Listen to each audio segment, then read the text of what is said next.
साथियों,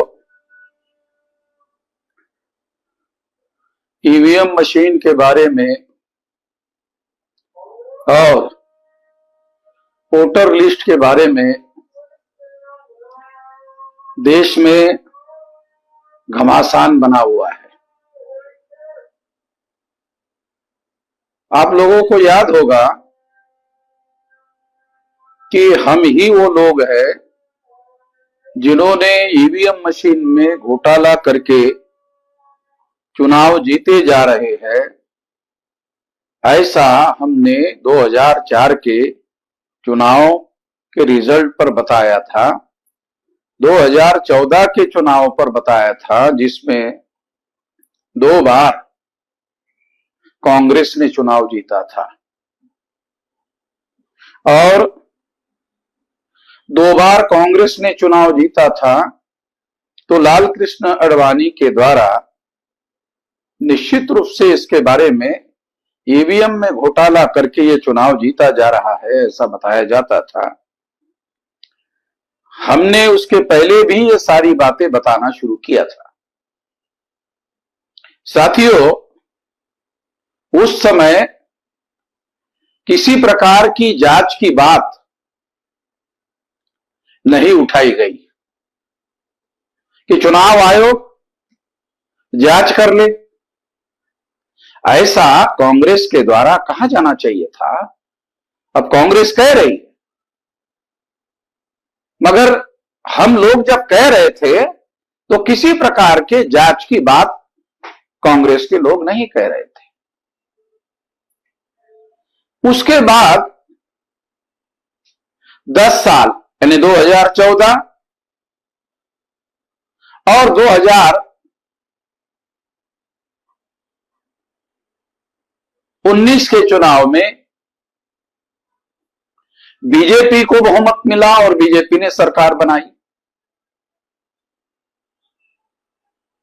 ये भी ईवीएम मशीन में गड़बड़ी के आधार पर किया गया खेल था। इस वजह से कांग्रेस ने किसी प्रकार का कोई सवाल नहीं उठाया। ये इस बात का सबूत था कि कांग्रेस और बीजेपी और कांग्रेस के बीच में म्यूचुअल अंडरस्टैंडिंग का खेल चल रहा है। कांग्रेस ये मानकर चल रही थी कि 10 साल हमने घोटाले से चुनाव जीता और इसके बदले में हमने बीजेपी को 10 साल तक चुनाव में घोटाला करके, ईवीएम में घोटाला करके चुनाव जीतने में मदद की। तो अगले 10 साल में कांग्रेस का यह सोच था कि बीजेपी अगले 10 साल में म्यूचुअल अंडरस्टैंडिंग के तहत हमको चुनाव जीतने में मदद करने का काम करती, मगर बीजेपी ने ऐसा काम नहीं किया।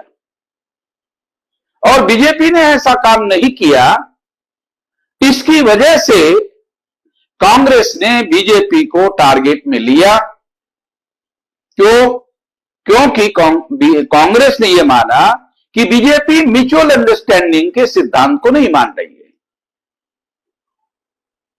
कि हमने जब बीजेपी को 10 साल के लिए म्यूचुअल अंडरस्टैंडिंग के तहत उनकी सरकार बहुमत के आधार पर बनाने में मदद की, तो उसी तरह से वो फिर 10 साल हम लोगों को मदद करती, मगर बीजेपी ने ऐसा नहीं किया। परिणामतः कांग्रेस को दाना पानी लेकर मैदान में उतरना पड़ा और फिर बीजेपी के विरोध में डाटा लेकर वो मैदान में उतरे। ईवीएम में तमाम प्रकार के घोटाले किए जा सकते हैं और कैसे किए जा सकते हैं। केंद्र में कांग्रेस की सरकार होने की वजह से कांग्रेस के लोगों को मालूम था कि किस तरह से घोटाला किया जा सकता है। उनको इस बात की जानकारी थी, इसलिए उन्होंने उन्हीं बातों को उठाकर बीजेपी को टारगेट करके उसको नंगा करने का काम शुरू किया। हम शुरू से कह रहे थे कि कांग्रेस और बीजेपी और कांग्रेस म्यूचुअल अंडरस्टैंडिंग के तहत ये सारा खेल खेल रही है। अब बीजेपी के लोग इस बात को मानने के लिए राजी नहीं हुए तो कांग्रेस के लोग दाना पानी लेकर मैदान में उतरे हुए हैं। इसलिए मेरा यह कहना है कि ये लोग, कांग्रेस जाएगी तो बीजेपी आएगी, बीजेपी जाएगी तो कांग्रेस आएगी, ये जो खेल चल रहा था, ये खेल टकराव की वजह से अब नंगा हो गया है, खुला हो गया है। इस बात को समझने की जरूरत है, क्योंकि कांग्रेस और बीजेपी, बीजेपी और कांग्रेस, ये सारा ब्राह्मणों का खेल है।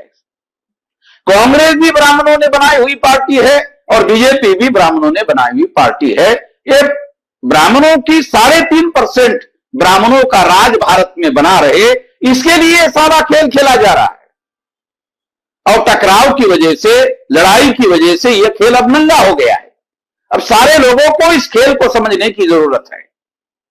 जो मीडिया के द्वारा थोड़ा बहुत बताया जा रहा है वो भी सही नहीं है।